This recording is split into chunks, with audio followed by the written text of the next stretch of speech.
Striker Khalid ভাইয়ের হাতে খালিদ ভাই ব্যাস গুটি খেলে দিলেন। এবার কিন্তু অ্যাঙ্গেলে রেডটি অ্যাটাক দেওয়ার চেষ্টা, চমৎকার একটি শটে কিন্তু রেডটি পকেট করে ফেললেন। এবার কাবা দিবেন, এটা একটি সিঙ্গেল ম্যাচ, 10 মিলিমিটার গুটি। খালিদ ভাই এবং তার এন্টি প্লেয়ার হচ্ছে ন্যাশনাল প্লেয়ার হাসান ভাই। দারুণ খেলা করছেন খালিদ ভাই।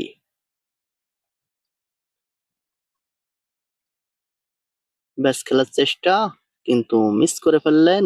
স্ট্রাইকার চলে আসলো হাসান ভাইয়ের ধারে, হাসান ভাই কি করলেন? খালিদ ভাই চাবি দেওয়ার চেষ্টা, চমৎকার একটি চাবি শট খেললেন।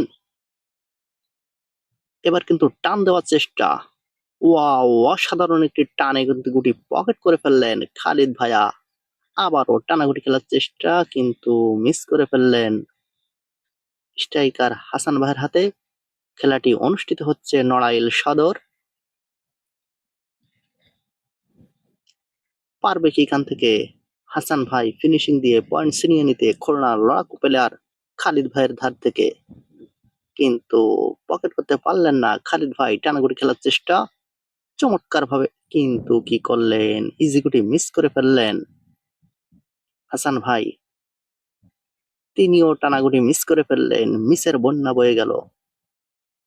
দারুণ একটি শট দিলেন খালিদ ভাই। এবার অ্যাঙ্গেল খেলার চেষ্টা, কিন্তু পকেট করতে পারলেন না, যেহেতু এটা মোটা গুটি কিন্তু অত সহজে পকেট হয় না হাসান ভাই। আর কিন্তু চারটি গুটি রয়েছে অ্যাঙ্গেলে, দুটো খেলার চেষ্টা, কিন্তু পকেট করতে পারলেন না খালিদ ভাই। দিলেই কিন্তু ফিনিশ। ওয়াও, তিনি কিন্তু ফিনিশ